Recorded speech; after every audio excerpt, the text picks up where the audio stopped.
ಆತ್ಮೀಯ ಬಂಧುಗಳೇ, ಹೇಗಿದ್ರೆ ಎಲ್ಲರೂ ಸ್ನೇಹಿತರೆ, ನೀವೆಲ್ಲರೂ ಕೂಡ ನೋಡ್ತಾ ಇರ್ಬೋದು ಹಿರಿಯ ನಟ ಜೈ ಜಗದೀಶ್ ಅಂತ. ಜೈ ಜಗದೀಶ್ ಅವರ ಆರೋಗ್ಯ ಏನಾಗ್ತಾ ಇದೆ, ಹಾಗಾದರೆ ಹಿರಿಯ ನಟ ಜೈ ಜಗದೀಶ್ ಏನಾಯಿತು ಅಂತಕ್ಕಂಥದ್ದು ಇವತ್ತಿನ ಸೋಷಿಯಲ್ ಮೀಡಿಯಾದಲ್ಲಿ ತುಂಬ ಹರಿದಾಡ್ತಾ ಇದೆ. ಹಾಗಾದರೆ ಅವ್ರಿಗೆ ಏನಾಯಿತು, ಹಿಂದೆ ಎಲ್ಲ ಏನೇನು ಗಲಾಟೆ ಮಾಡ್ಕೊಂಡಿದ್ರು, ಬಟ್ ಇವಾಗ ಹೇಗಿದ್ದಾರೆ ಅಂತ ಸ್ವಲ್ಪ ತಿಳ್ಕೋಣ. ನೋಡಿ, ಅದಕ್ಕೂ ಮೊದಲು ನಮ್ಮ ಚಾನಲ್ ಫಸ್ಟ್ ಟೈಮ್ ನೋಡ್ತಾ ಇದ್ದೆ, ದಯವಿಟ್ಟು ಸಬ್ಸ್ಕ್ರೈಬ್ ಮಾಡಿ ನೋಡಿ. ಹಿಂದೆ ನಮ್ಮ ಫೇಸ್ಬುಕ್ ಪೇಜು ಕೂಡ ಫಾಲೋ ಮಾಡಿ. ಮತ್ತು ಇನ್ನೊಂದೇನಂತಂದರೆ, ಈಗ ಫೇಸ್ಬುಕ್ ಪೇಜ್ ಫಾಲೋ ಮಾಡೋದ್ರಿಂದ, ನಮ್ಮ ಒಂದು ಚಾನಲ್ ಸಬ್ಸ್ಕ್ರೈಬ್ ಮಾಡೋದ್ರಿಂದ ನೀವು ಸದಾ ಬೆಂಬಲ ಕೊಟ್ಟಷ್ಟು ತೃಪ್ತಿ ಸಿಗುತ್ತೆ. ನೋಡಿ, ಹಿರಿಯ ನಟ ಜೈ ಜಗದೀಶ್ ಅವರು ವ್ಯಕ್ತಿಯೊಬ್ಬರ ಮೇಲೆ ಹಲ್ಲೆ ನಡೆಸಿದಂತೆ ಹಿಂದೆ ಒಂದು ಅವಾಚ್ಯ ಶಬ್ದದಿಂದ ನಿಂದಿಸಿದ್ರು ಅಂತ ಒಂದು ಆರೋಪ ಕೇಳಿಬಂತು. ಈ ಸಂಬಂಧ ನಾಗಮಂಗಲ ತಾಲೂಕಿನ ಬೆಳ್ಳೂರು ಕ್ರಾಸ್ ಅಂತ ನಾವು ಏನು ಕರಿತೀವಿ, ಬೆಳ್ಳೂರು ಕ್ರಾಸ್ ಹತ್ರ ಪೊಲೀಸ್ ಠಾಣೆಯಲ್ಲಿ ಪ್ರಕರಣ ದಾಖಲಾಗಿತ್ತು. ಇಂದು ಜೂನ್ 12 ಸ್ವತಃ ಜೈ ಜಗದೀಶ್ ಠಾಣೆಗೆ ಹಾಜರಾಗಿದ್ರಂತೆ. ಆ ಟೈಮಲ್ಲಿ ಆ ಪ್ರಕರಣವು ಒಂದು ರಾಜ್ಯದಲ್ಲಿ ಅಂತ್ಯಗೊಂಡಿತ್ತು. ಅಲ್ಲೇನೋ ಒಂದು ಒಪ್ಪಂದ ಆಯಿತು, ಅದು ಮುಗಿದೋಯ್ತಲ್ಲೇ. ಬಟ್ ಏನಂತಂದರೆ, ಹಿರಿಯ ನಟ ಜೈ ಜಗದೀಶ್ ವಿರುದ್ಧ ಹಲ್ಲೆ ಆರೋಪ ಬೆಳ್ಳೂರು ಕ್ರಾಸ್ ಅಂತ ನಾವೇನು ಕರಿತೀವಿ, ನಾಗಮಂಗಲ ತಾಲೂಕು ಬೆಳ್ಳೂರಲ್ಲಿ ಒಂದು FIR ಆಗುತ್ತೆ. ಬೆಳ್ಳೂರು ಠಾಣೆಗೆ ಹಾಜರಾಗ್ತಾರೆ. ಆ ಟೈಮಲ್ಲಿ ಅವರ ಒಂದು ಏನೋ ಒಂದು ಒಪ್ಪಂದದ ಮೇರೆಗೆ ಮುಗಿದೋಗುತ್ತೆ ವಿಷಯ ಅಂತೂ. ಬಟ್ ಆ ಠಾಣೆಯಲ್ಲಿ ಏನು ನಡೀತು ಆ ಟೈಮಲ್ಲಿ ನೋಡಿ, ಹಾಜರಾದ ಬಳಿಕ ಮಾಧ್ಯಮಗಳ ಎದುರು ಮಾತನಾಡಿದ ಜೈ ಜಗದೀಶ್ ಅವರು, ಆ ಘಟನೆಯಲ್ಲಿ ಯಾವುದೇ ರೀತಿ ಹಲ್ಲೆ ನಡೆದಿಲ್ಲ. ಕಳೆದ ಭಾನುವಾರ ನನ್ನ ಮತ್ತು ಚಂದ್ರು ನಡುವೆ ಸಣ್ಣ ಭಿನ್ನಾಭಿಪ್ರಾಯ ಇತ್ತು. ಅದು ನಾನು ಕಾರಿನಲ್ಲಿ ಹೋಗ್ತಾ ಇರಬೇಕಾದ್ರೆ ಬಸ್ನಿಂದ ಅವರು ನೀರಿನ ಬಾಟ್ಲನ್ನೇ ಎಸ್ತಿದ್ರಂತೆ ಅಷ್ಟೇ. ನೋಡಿ, ಬಸ್ಸಲ್ಲಿ ಕಾರಲ್ಲಿ ಹೋಗ್ಬೇಕಾದ್ರೆ ಬಸ್ಸಿನ ನೀರು ಬಾಟ್ಲ್ ಎಸ್ತಿದ್ರು. ಅದಕ್ಕೆ ಪ್ರಶ್ನೆ ಮಾಡಿದ್ದು ಬಿಟ್ಟರೆ ಬೇರೆ ಇನ್ಯಾವುದೇ ರೀತಿ ಹಲ್ಲೆ ಮಾಡಿರಲಿಲ್ಲ. ಆ ಬಗ್ಗೆ ಒಂದು ಕುರಿತ ಒಂದು ಸಣ್ಣ ಮಾಹಿತಿ ತಿಳಿಸಿದ್ದೀನಿ. ಬಟ್ ಏನಂತಂದರೆ, ನಾವೀಗ ಒಪ್ಪಂದದಲ್ಲಿ ರಾಜಿ ಆಗಿದ್ದೇವೆ, ನಾವಿಬ್ಬರು ಈಗ ಸ್ನೇಹಿತರಾಗಿದ್ದೇವೆ ಅಂತ ಕೂಡ ಜೈ ಜಗದೀಶ್ ಅವರು ಯಾವುದೇ ಗಲಾಟೆ ಆಗಿರಲಿಲ್ಲ, ಸಣ್ಣ ಭಿನ್ನಾಭಿಪ್ರಾಯ ಆಗಿತ್ತು ಅಷ್ಟೇ ಅಂತ ಕೂಡ ಹೇಳ್ಕೊಂಡ್ರು. ಬಟ್ ಆದರೂ ಕೂಡ ಅವರ ಆರೋಗ್ಯ ಪರಿಸ್ಥಿತಿ ಏನಾಗ್ತಿದೆ ಅಂತ ಕೂಡ ಈಗ ಸುದ್ದಿ. ನೋಡಿ, ಆರೋಗ್ಯದಲ್ಲಂತೂ ಜೈ ಜಗದೀಶ್ ಅವರು ಕರೆಕ್ಟಾಗಿ ಇದ್ದಾರೆ, ಏನೂ ಇಲ್ಲ. ಬಟ್ ಏನಂದರೆ ಸ್ವಲ್ಪ ಕುಂಟುವ ಒಂದು ಪರಿಸ್ಥಿತಿಯಲ್ಲಿ ಕುಂಟ್ಕೊಂಡು ಬರ್ತಾ ಇದ್ದಾರೆ. ನೋಡಿ, ಎಲ್ಲೇ ಹೋದರೂ ಕೂಡ ಒಂದು ಮದುವೆ ಫಂಕ್ಷನಲ್ಲಾಗಲಿ ನೀವು ನೋಡ್ತಾ ಇರ್ತೀರ, ಹಲವಾರು ಸಿನಿಮಾ ನಟಿಯರ ಮದುವೆ ಆಗ್ತಾ ಇರುತ್ತೆ, ಸಿನಿಮಾ ಇಂಡಸ್ಟ್ರಿಯಲ್ಲಿ ಇರ್ತಕ್ಕಂಥವ್ರು ಮದುವೆ ಆಗ್ತಾ ಇರ್ತಾರೆ. ಬಟ್ ಏನಂತಂದರೆ, ಅವರು ಒಂದು ಕುಂಟುವ ಪರಿಸ್ಥಿತಿಯಲ್ಲಿದ್ದಾರೆ. ಏನಂತಂದರೆ, ಅವ್ರಿಗೆ ಆರೋಗ್ಯ ಆಗಿದೆ, ಅಂದರೆ ಅವರ ಒಂದು ಇನ್ನೇನು ಹೆಚ್ಚು ಕಮ್ಮಿ ಹಿರಿಯ ನಟ ಅಂದರೆ ವಯಸ್ಸು ಆಯ್ತಾ ಬಂತು. ಹಿರಿಯ ನಟ ಅಂದರೆ ನೋಡಿ, ವಿಷ್ಣುವರ್ಧನ್ ಅಣ್ಣವ್ರ ಕಾಲದಿಂದ ಕೂಡ ಅವರು ಏನೋ ಒಂದು ಹೀರೋ ಆಗಬೇಕು ಅಂತ ಕೂಡ ಅವರು ಕೂಡ ಹೀರೋ ಆಗಿ ಪಣ ತೊಟ್ಟು ನಿಂತವರು. ವಿಷ್ಣು ಸರ್ ಜೊತೆನೂ ಕೂಡ ಆ್ಯಕ್ಟ್ ಮಾಡಿದ್ದಾರೆ. ಅದು ಬಿಟ್ಟರೆ ಶಂಕರ್ನಾಗ್ ಜೊತೆ ಅವ್ರ ಜೊತೆನೂ ಕೂಡ ಆ್ಯಕ್ಟ್ ಮಾಡಿದ್ದಾರೆ. ಹಲವಾರು ಸಿನಿಮಾಗಳಲ್ಲಿ ಆ್ಯಕ್ಟ್ ಮಾಡಿ ಕೊನೆಗೆ ಹಿರಿಯ ನಟ ಪೋಷಕ ನಟ ಅನ್ನೋ ಸ್ಥಾನಕ್ಕೆ ಮರಳಿ ಬರ್ತಾರೆ. ಆ ಟೈಮಲ್ಲಿ ಏನಾಗುತ್ತೆ ಅವ್ರಿಗೆ ಅಂತಂದರೆ, ಏನೋ ಒಂದು ಕೆಲವೊಂದಷ್ಟು ಆರೋಗ್ಯ ಸಮಸ್ಯೆಗಳು ಎದುರಾಗುತ್ತೆ. ಕೆಲವೊಂದಷ್ಟು ಆರೋಗ್ಯ ಸಮಸ್ಯೆಗಳಿಂದ ತಾವು ಹೀರೋ ಮಾತ್ರ ಆಗಿ ಕೊನೆಗೆ ಪೋಷಕ ನಟರಾಗಬೇಕಾಗುತ್ತೆ. ಪೋಷಕ ನಟರಾಗಿ ನೋಡಿ, ಶಶಿಕುಮಾರ್ ನೀವು ನೋಡಿರ್ಬೋದು, ಶಶಿಕುಮಾರ್ ಆಗಿರ್ಬೋದು, ಅಭಿಜಿತ್ ಆಗಿರ್ಬೋದು, ಅವರು ಕೂಡ ಹೀರೋ ಆಗಬೇಕು ಅಂತ ಬರ್ತಾರೆ. ವಿಷ್ಣು ಸರ್ ಜೊತೆ ಎಲ್ಲ ವಿಲನ್ ಪಾತ್ರಗಳೆಲ್ಲ ಮಾಡ್ತಾರೆ. ಅಣ್ಣ ಅನ್ನೋ ಪಾತ್ರ ಅಂದರೆ ತಮ್ಮಂದಿರ ಪಾತ್ರಗಳೆಲ್ಲ ಮಾಡ್ತಾರೆ. ಯಜಮಾನ ಚಿತ್ರದಲ್ಲಿ ನೀವು ನೋಡಿರ್ಬೋದು ಶಶಿಕುಮಾರ್ ಅವರ. ಬಟ್ ಯಾಕೆ ಏನಂತಂದರೆ, ಅವರು ತಮ್ಮನ ಪಾತ್ರಗಳೆಲ್ಲ ಮಾಡ್ತಾರೆ. ಬಟ್ ಏನಂತಂದರೆ, ಹೋಗ್ತಾ ಅದೆಲ್ಲ ಹೋಗುತ್ತೆ ಅಂದರೆ ವಿಪರೀತವಾಗಿ ಅವರು ಹೀರೋ ಜೊತೆಗಾಗಿ ಕೊನೆಗೆ ಪೋಷಕ ನಟರಾಗೇ ಕಾಲವನ್ನು ಕಳಿಬೇಕಾಗುತ್ತೆ. ಅಂಥ ಪರಿಸ್ಥಿತಿ ಎದುರಾಗುತ್ತೆ ಅವ್ರಿಗೆ. ಯಾಕೆಂದರೆ ಒಂದು ಕುಟುಂಬದ ಫ್ಯಾಮಿಲಿ ಅಂತಕ್ಕಂಥ ಒಂದು ನಾವೇನು ಕರಿತೀವಿ, ಫ್ಯಾಮಿಲಿ ಪ್ರಾಬ್ಲಮ್ ಎಲ್ಲರಿಗೂ ಕೂಡ ಇದ್ದೇ ಇರುತ್ತೆ. ಆ ಎಲ್ಲರಿಗೂ ಕೂಡ ಫ್ಯಾಮಿಲಿ ಪ್ರಾಬ್ಲಮ್ ಎಲ್ಲರೂ ಎದುರಿಸೋದಕ್ಕೆ ಆಗಲ್ಲ. ಇದೆಲ್ಲ ನೀವು ನೋಡ್ತಾ ಇರ್ಬೋದು. ಫ್ಯಾಮಿಲಿ ಪ್ರಾಬ್ಲಮ್ ಅಂತಂದರೆ ಈ ಥರ ಎಲ್ಲರಿಗೂ ಕೂಡ ಇದ್ದೇ ಇರುತ್ತೆ. ನಮಗೆ ನಿಮಗಂತಲ್ಲ, ಸಿನಿಮಾ ನಟಿಯರು ಅವರೇನೋ ಕೋಟಿ ದುಡ್ಡು ಇಟ್ಟಿದ್ದಾರೆ, ಇವೆಲ್ಲ ನೀವು ನೋಡಿರ್ಬೋದು. ಅವೆಲ್ಲ ಏನೂ ಇಲ್ಲ. ಯಾಕೆ ನೋಡಿ, ಅವರ ಆರೋಗ್ಯ ಪರಿಸ್ಥಿತಿ ಬಗ್ಗೆ ನಾನೀಗ ಮಾಹಿತಿಯನ್ನು ತಿಳಿಸ್ಕೊಟ್ಟಿದ್ದೀನಿ. ಬಟ್ ಏನಂತಂದರೆ, ಬೆಳ್ಳೂರು ಕ್ರಾಸ್ ಹತ್ರ ನಡೆದಿದ್ದ ಘಟನೆ ಅಂತಂದರೆ, ವ್ಯಕ್ತಿಯೊಬ್ಬರ ಮೇಲೆ ಹಲ್ಲೆ ನಡೆಸಿ ಅವಾಚ್ಯ ಶಬ್ದದಿಂದ ನಿಂದಿಸಿರುವ ಆರೋಪ ಹಿರಿಯ ನಟ ಜೈ ಜಗದೀಶ್ ವಿರುದ್ಧ ಒಂದು ಆರೋಪ ಕೇಳಿಬಂದಿತ್ತು. ಈ ಸಂಬಂಧ ನಾಗಮಂಗಲ ತಾಲೂಕಿನ ಬೆಳ್ಳೂರು ಠಾಣೆಯಲ್ಲಿ ದಾಖಲಾಗಿತ್ತಂತೆ. ಬಟ್ ಜಯರಾಮೇಗೌಡ ಎಂಬುವರು ದೂರು ದಾಖಲಿಸಿದ್ರು. ಜಯರಾಮೇಗೌಡ ನೀಡಿದ ಒಂದು ದೂರಿನನ್ವಯ ಪೊಲೀಸ್ FIR ದಾಖಲು ಮಾಡಿಕೊಂಡಿದ್ರು. ಆ ಹಿನ್ನೆಲೆಯಲ್ಲಿ ಇಂದು ಜೂನ್ 12 ನಟ ಜೈ ಜಗದೀಶ್ ಅವರನ್ನು ಒಂದು ಬೆಳ್ಳೂರು ಪೊಲೀಸ್ ಠಾಣೆಗೆ ಹಾಜರಾಗಬೇಕು ಅಂತ ಒಂದು ಹೇಳಿಕೆಯನ್ನು ಕೊಟ್ಟಿದ್ರಂತೆ. ಜೊತೆಗೆ ಈ ಪ್ರಕರಣವನ್ನು ಒಂದು ಒಪ್ಪಂದ ಮೂಲಕ ಅಲ್ಲೇ ಕ್ಲೋಸ್ ಮಾಡ್ತಾರಂತೆ ಅಷ್ಟೇ.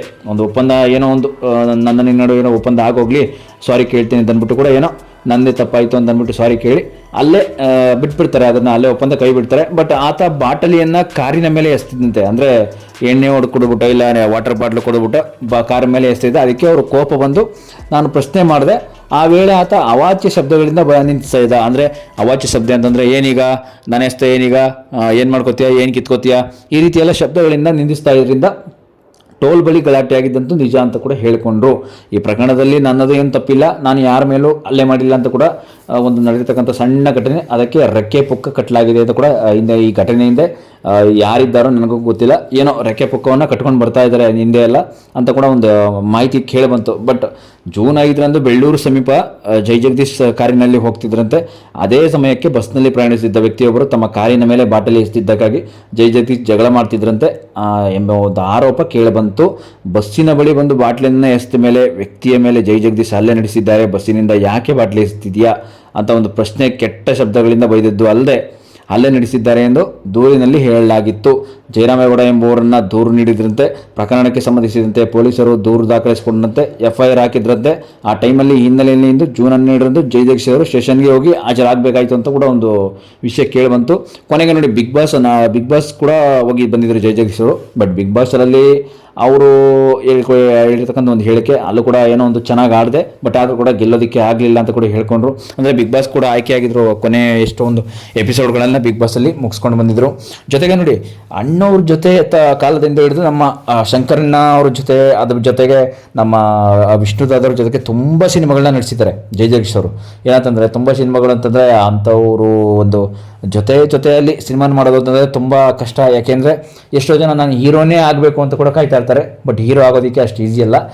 ನಾನು ಹೀರೋ ಆಗನೇ ಆಗಬೇಕು ಅಂತೆಲ್ಲ ಮನಸ್ಸಿಟ್ಕೊಂಡು ಬಂದು ಸಿನಿಮಾ ಜೀವನದಲ್ಲಿ ಲೈಫ್ ಜೀವನದಲ್ಲಿ ಸಿನಿಮಾ ಅನ್ನೋ ಅಲ್ಲ, ಒಂದು ಲೈಫನ್ನು ಹಾಳು ಮಾಡ್ಕೊಂತಕ್ಕಂಥ ಎಷ್ಟೋ ನಟರನ್ನು ನಾವು ನೋಡಿರ್ಬೋದು. ಬಟ್ ಇವರು ಕೂಡ ಹೀರೋ ಆಗಬೇಕು ಅಂತ ಬರ್ತಾರೆ, ಕೆಲವೊಂದು ಖಳನಟನಾಗಿ ಪಾತ್ರ ಮಾಡ್ತಾರೆ.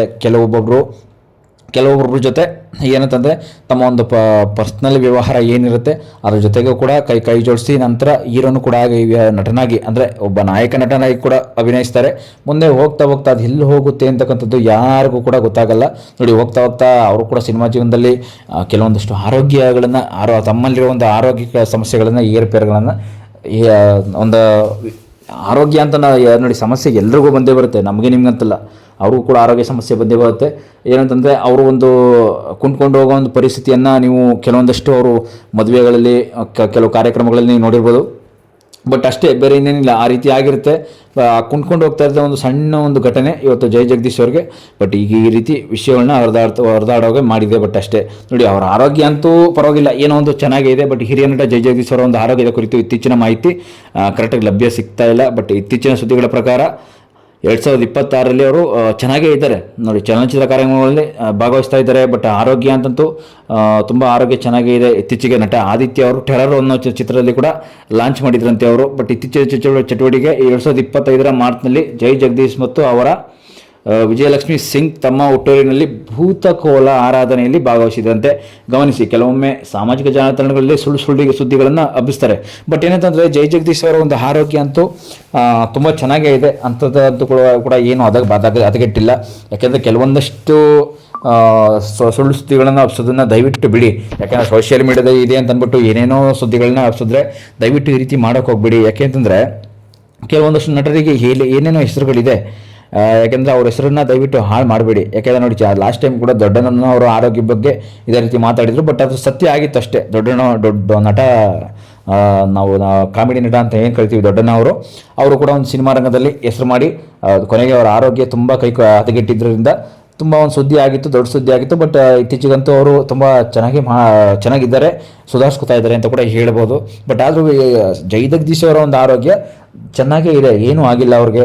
ನೀವು ಕೂಡ ಅಷ್ಟೇ, ದಯವಿಟ್ಟು ಸುಳ್ಳು ಸುದ್ದಿಗಳನ್ನು ಹಬ್ಬಿಸೋದನ್ನ ಬಿಡಿ. ನೋಡಿ, ಸೋಷಿಯಲ್ ಮೀಡಿಯಾ ಇದೆ ಅಂತಕ್ಕಂಥದ್ದನ್ನು ಏನೇನೋ ಬಳಸ್ಕೊತಾ ಇದ್ದೀವಿ ನಾವು. ಯಾಕೆಂತಂದರೆ ಸೋಷಿಯಲ್ ಮೀಡಿಯಾ ಈಗಾಗಲೇ ಎಲ್ಲಿ ಹೋಗ್ತಾ ಇದೆ, ಏನು ಆಗ್ತಾ ಇದೆ ಅಂತಂದರೆ ನಾವು ಏನೇನೋ ಮಾಡಬೇಕು, ಏನೇನೋ ಕೇಳಬೇಕು ಅಂತ ನಾವು ಅನ್ಕೋತೀವಲ್ಲ, ಅದು ಮಾಡೋದು ದೊಡ್ಡ ತಪ್ಪು ಅಂತಂದರೆ ಇದೇ ನೋಡಿ.